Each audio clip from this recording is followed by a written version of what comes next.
Today we're going to be talking about how to start teaching English in Vietnam if you're interested in traveling, earning money and making a difference. So I'm Alex from Ninja Teacher, and if you've watched some videos on this channel about living in Vietnam and teaching English in Vietnam, maybe you've seen some of the interviews with the over 100 people that we've helped start teaching English in Vietnam this year alone, and you're thinking of maybe doing it yourself.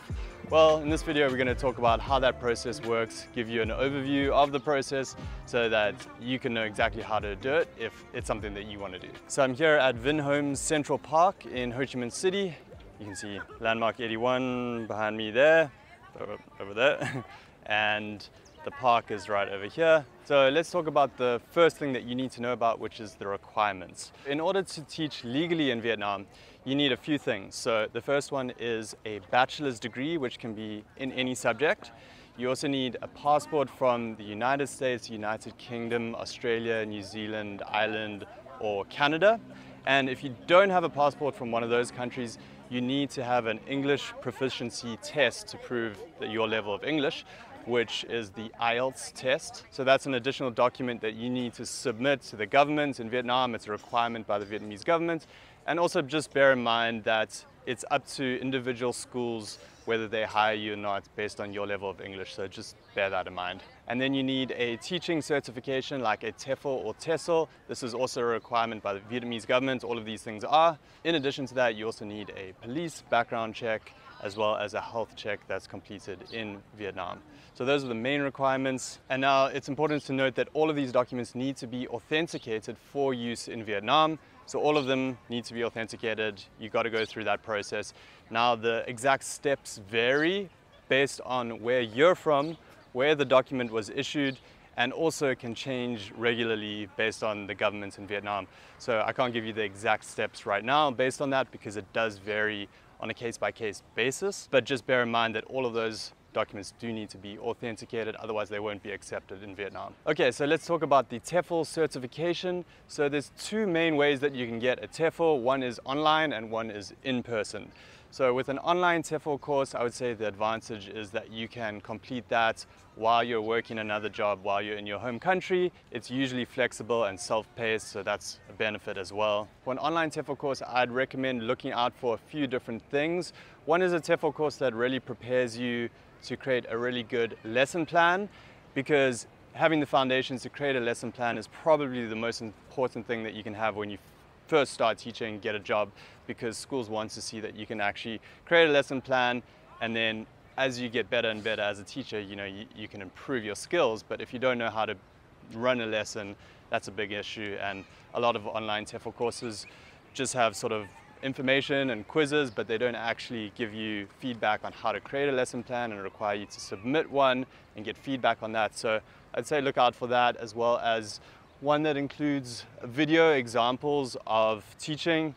So either the whole course is with videos, which is really useful, or at least some examples of actual classroom teaching so that you can see how it's done. And then you also definitely want some kind of support working through the course so that you can work on those lesson plans and ideally have online sessions where you can actually practice some skills, develop your skills, get feedback from your trainer, that kind of stuff. Our online TEFL course includes all that, so if you're looking for an online TEFL course, you can consider taking our one. The other option then is an in-class course, so you can take a 4-week in-person teacher training TEFL course, and with that, the advantage is that you get a lot of practical experience in the classroom. You're spending every day working on your practical skills, so that's really valuable because employers see that you have a lot of teaching experience. Even if it's 4 weeks, you're getting up teaching your peers, that kind of stuff. And I'd say it's really important to look for a course that involves actual teaching practicum with real learners,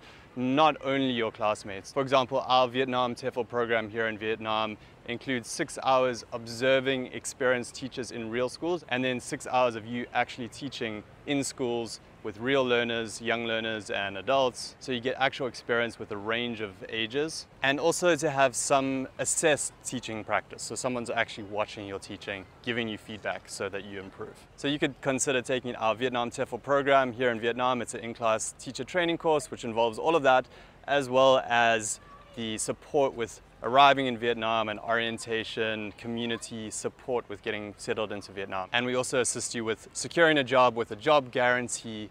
So that's an option if you're interested in doing your TEFL training in person. So next up, how to actually get a job. Now, the thing is, the best way to get a job teaching English in Vietnam is to actually be in the country when you apply for jobs. And that's just due to the nature of TEFL jobs in Vietnam. The way it works is schools often have an immediate start date, so they're looking to hire and fill a position as quickly as possible. And if they're trying to hire someone from outside the country, they have to wait for them to prepare all their documents, have booked a flight, get into Vietnam, get settled into Vietnam. They don't really know if you as a person will be well adjusted to Vietnam by the time you get here. So schools just have a strong preference for hiring teachers in country. And you can see that fast hiring timeline from the stats that we have for our Vietnam TEFL program. Most of our graduates get a job within 7 days of graduation. At least that's the average time to get a job. We actually guarantee everyone will get a job within 30 days, but the average time is only 7 days. So you can see that the process goes quite quickly. So you can see that schools do prefer to hire teachers very quickly, and being in the country is a big step up. Now, I'm not saying it's impossible to get a job from outside of the country. You'll probably hear of a few cases here and there of people doing that, but we've also been doing this for a long time, and I can tell you that this is the best way to get a job in Vietnam. We've helped hundreds of people get jobs in Vietnam through this process. So you can always try to apply from your home country, but if you're not getting responses, if you're not able to get a job, this could be the reason why. Okay, next up, you're going to want to save up to come and get started teaching English in Vietnam. You're going to need around 2 to 3 months of living expenses. If you want to know more about the living expenses, I have a whole video on this channel breaking down an approximation and estimated living expenses per month.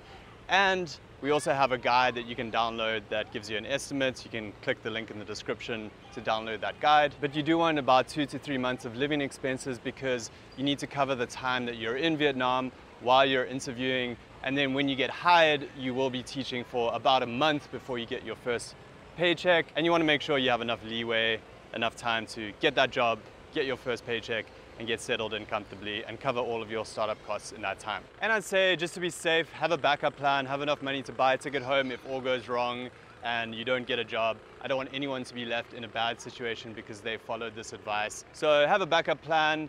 You know, this year we've had 100% success rates with placing our graduates, our Vietnam TEFL program graduates, in jobs. So that means everyone who graduated and started our job placement process got jobs. So we're really happy with that we know we can really help people with that process. But if you're coming out to do it on your own, you know, I don't want anyone to be in a bad situation. So have a backup plan, have some extra money saved up in case you just have to go home for whatever reason. I'm in this cool little Japanese garden here in the Vinhome Central Park. Pretty cool. So the next step then is to book your flights, come to Vietnam, get your visa, and get short-term accommodation while you're in Vietnam. So you want to fly out to, I recommend one of the big cities, Ho Chi Minh City or Hanoi, because there are the most jobs in these two cities. But even if you're looking to teach in a smaller city somewhere else in the country, a lot of the schools will be able to interview you from their headquarters in Ho Chi Minh City or Hanoi, and then you'll go out to actually teach in a branch in one of the smaller cities. And I recommend getting short-term accommodation because you don't want to get a job and then you've already signed a lease for an apartment that's in a different part of the city or in another city. So get something short-term, Airbnb, Booking.com, something like that. So just book something short-term, and then once you know where you're going to be working, then you can use real estate agents to get an apartment that's somewhere near your school where you're going to be working, or in a district that you like that's within a nice commute to your work. Then when you start applying for jobs, I recommend updating your resume with your TEFL certification.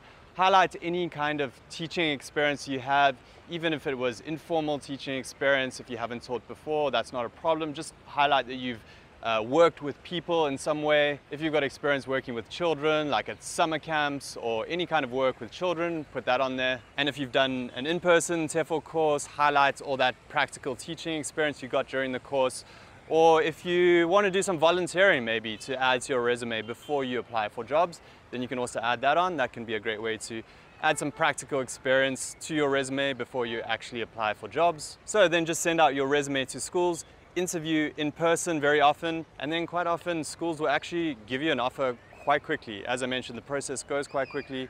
They might even push you to give an answer within a few days of interviewing. So I recommend scheduling your interviews quite close together if you can. That allows you to have a few job options on the table, ideally if multiple schools offer you a job, so that you can choose the one you prefer. But if you are going to be interviewing with multiple schools, don't interview 1 week and then wait 2 weeks and interview with another school, because you'll have lost the job offer for the first job by that time. And then once you've got a job offer, you'll start teaching. Your school might have a little bit of training at the start. However, usually not very much, and that's also why it's important to take a good quality TEFL course, because schools expect you to be ready to step into a classroom and teach a class. So you want to have those skills ready to go. And often, if you don't know what you're talking about in an interview, you might not even get a job in the first place. So it is good to have those skills off the bat. Of course, you can't expect to be an amazing teacher. A lot of schools do know that they're hiring first-time teachers, and they are willing to work with you and give you some time to grow into the role as well.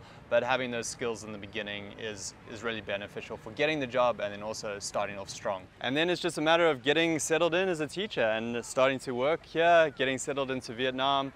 I recommend choosing a school that offers professional development so that you can keep growing as a teacher as you go through your career. You can get higher paying jobs as you get more experience, as long as you're growing as a teacher, and you can get promoted, these kinds of things. And then you can get more and more settled into Vietnam, explore the beautiful country, travel around, get to know the people here, make some friends with other teachers, with Vietnamese people, get settled in, be part of the community here. And it takes a bit of time to get adjusted, but that's all part of the process. But this here has just been an overview of that whole process so that you can have a clear idea of how that process works. And as mentioned, we offer TEFL training courses. So if you are wanting to get TEFL certified and start teaching English in Vietnam or another country around the world or online, then you can check out our online TEFL course and our Vietnam TEFL program. Just click the link below and you can go to ninjateacher.com to learn more about what we offer and sign up for a program, and we're happy to help with the process if you're interested in that. So that's it for this video. Stay tuned for more videos about teaching English in Vietnam, and I will speak to you soon. Peace.